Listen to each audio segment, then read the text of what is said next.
The migrant crisis taking on a new twist. New York Mayor Adams hitting the road starting tomorrow to Central America, trying to convince officials and the populace there New York City does not have a never-ending abundance of shelters and food and jobs for migrants making their way across the border. The numbers don't lie. 62,600 migrants remain in the care of New York City at 210 sites. The mayor going to Mexico, Ecuador, and Colombia. His strategy, not always applauded by his colleagues, and perhaps hence this new strategy.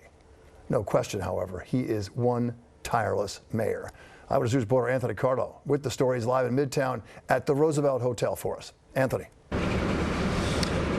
Bill, city officials expecting up to 8 more busloads of migrants here. Mayor Adams has certainly made the argument that New York City has been going this alone, and now the Adams administration goes it alone, seeking to build better partnerships with leaders abroad in helping him manage this crisis, and also fixing what the mayor calls a pipeline of misinformation in these Latin American countries, guiding migrants to what they think are greener pastures. But the mayor says those same migrants being sold the American dream are also being sold some lies. We're going to tell them that coming to New York doesn't mean you're going to stay in a 5-star hotel. Mayor Adams, flanked by senior officials at City Hall today, tomorrow embarking on a pilgrimage to the jungles of South and Central America.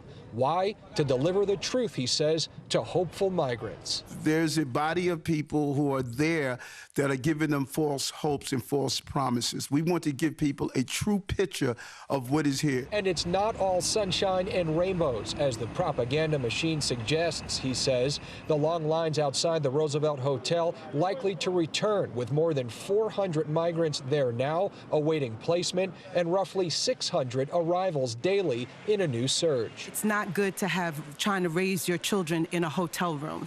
And everyone seems to think that that's okay, and you're asking how many more hotel rooms we're going to need. I'm concerned about families with children. We still are getting people by planes, by trains, by automobile, by walking in. With 8 more busloads expected today, the mayor and his team get set to fight misinformation in Mexico, Ecuador, and Colombia.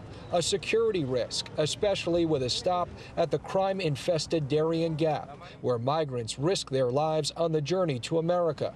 But the American dream has turned into an ongoing dilemma for one city, even prompting the chief advisor to the mayor to recently admonish the feds to close the border.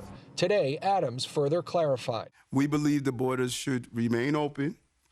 That's the official position of this city, but we have made it clear there should be a decompression strategy that we could properly deal with the volumes that's coming into our city.